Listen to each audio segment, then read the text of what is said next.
Hello दोस्तों। आज मैं आप लोगों के लिए एक लेखिका की बुक लेकर आई हूँ, मन्नू भंडारी। अगर आप लोग हिंदी साहित्य के शौकीन हैं तो मन्नू भंडारी जी का नाम आप लोगों ने जरूर सुना होगा। पिछली सदी की महान लेखिकाओं में से एक नाम है मन्नू भंडारी, और इनका एक बहुत ही अच्छा उपन्यास जो मैंने हाल ही में पढ़ा, जिसका नाम है आपका बंटी। ये आप लोग देख सकते हैं, इसमें बंटी नाम के एक छोटे से बच्चे की कहानी है। लेकिन ये सिर्फ एक सामान्य कहानी ना होकर आज के हमारे समाज की एक ऐसी स्थिति, ऐसा चित्र प्रस्तुत करती है जिसे लेखिका ने 1970 में ही समझ लिया था। 1970 में जब ये उपन्यास आया था, इसे मील का पत्थर कहा गया था मन्नू भंडारी के लिखे हुए उपन्यासों में। ऐसी क्या बात है इसमें, ऐसी क्या खास बात है? बंटी नाम के इस बच्चे की जिंदगी में ऐसा क्या होता है? आपका बंटी एक ऐसा उपन्यास है जिसे पढ़कर आजकल की परिस्थितियों के प्रति हम लोग आंदोलित हो जाएंगे, सोचने को मजबूर हो जाएंगे। और ख़ास तौर पर जैसे जैसे नया समय आ रहा है, वैसे वैसे ये समस्या काफ़ी ज़्यादा बढ़ने लगी है, एकल बच्चों की और ऐसे बच्चों की जिनके अभिभावक अलग हो चुके हैं। कई सारी स्थितियां जीवन में ऐसी आती हैं जब दो शादीशुदा लोग एक छत के नीचे नहीं रह सकते, वो लोग अलग होने का निर्णय करते हैं। उन दोनों का ये निर्णय होता है, कोई भी अलग रहने के लिए स्वतंत्र होता है। हालांकि इस चीज़ से दोनों के जीवन में कई सारे नए कड़वे अनुभव भी आते हैं, लेकिन इस सब में सबसे ज़्यादा नुकसान किसका होता है, कौन सबसे ज़्यादा पिसता है? वो होता है ये मासूम निर्दोष बच्चा जिसका कोई कसूर नहीं होता है।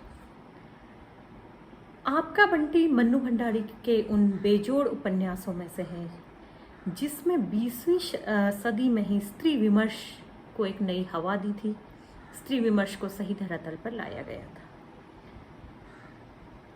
बच्चे की निगाहों और घायल होती संवेदना की निगाहों से देखी गई परिवार की यह दुनिया एक भयानक दुस्वप्न कैसे बन जाती है। माता पिता के अलगाव पर बच्चे का मानसिक शारीरिक विकास कैसे प्रभावित होता है, ये हम लोग देख पाते हैं। बड़ी ही मीन्स एक करुणामयी दृष्टि और बाल मनोविज्ञान के लिहाज से ये लेखिका ने लिखा है।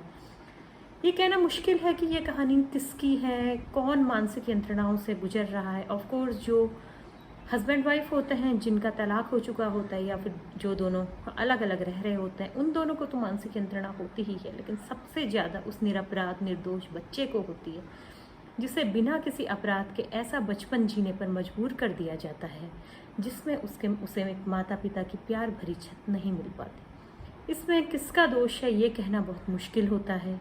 दोष हम परिस्थितियों का मान सकते हैं, या हो सकता है दोनों में से किसी एक का दोष हो भी, लेकिन फाइनली उसका खामियाजा बच्चे को भुगतना पड़ता है। और अब वो समय भी नहीं है कि बच्चों की खातिर, जैसे एक समय था कि स्त्रियां बच्चों की खातिर चुप रहती थी, काफ़ी कुछ सह लेती थी, लेकिन वहाँ पर भी स्त्रियों को भुक्तभोगी बनना ही पड़ता था। इसलिए आजकल के ज़माने में स्त्रियां भी आत्मनिर्भर हैं, स्वतंत्र हैं। उन्हें भी पूरा अधिकार है कि अगर वो अपने पति से प्रताड़ित हैं, उनके द्वारा उन पर ज्यादती की जाती है, तो अलग रहने का हर किसी को अधिकार है। तो अलग रहने के बाद एक बच्चे के मनोविज्ञान पर क्या असर पड़ता है, बच्चे की नज़र से ही लेखिका ने यहाँ पर लिखा है।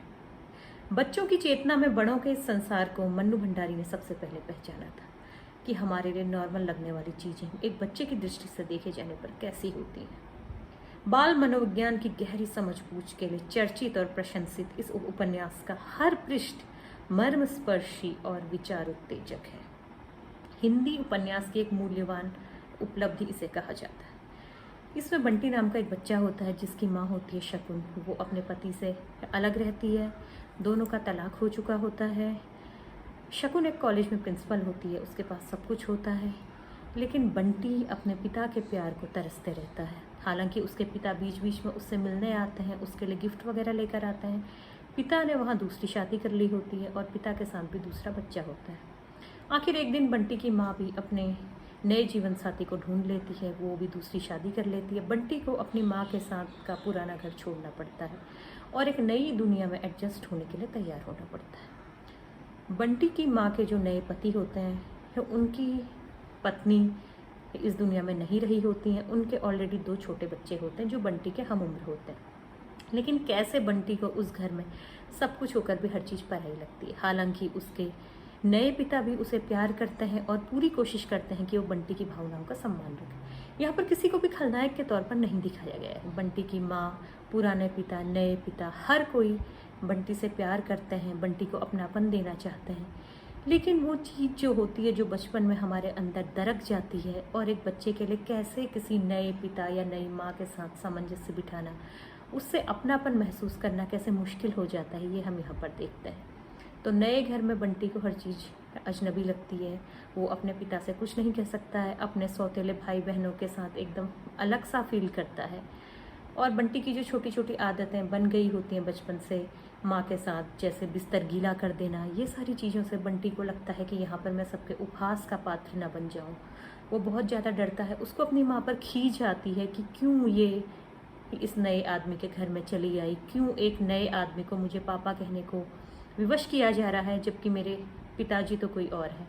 वो वहाँ एडजस्ट नहीं कर सकता है। हार कर उसके पिताजी जो होते हैं वो वहाँ पर आते हैं और कहते हैं कि बंटी को मैं अपने साथ कलकत्ता ले जाऊँगा।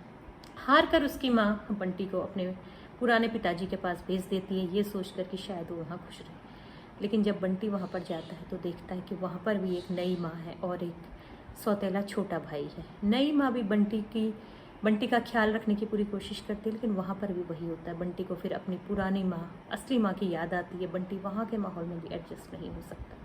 इस सारी चीज़ों के बीच कैसे उसका बचपना चला जाता है, क्या क्या उसे दिक्कतें होती हैं, कैसे वो एक बहुत ज़्यादा अंतर्मुखी बच्चा बन जाता है, और अंत में उसको हॉस्टल भेजने के सिवा किसी को भी और कोई उपाय समझ में नहीं आता है, ये हम यहाँ पर देखेंगे।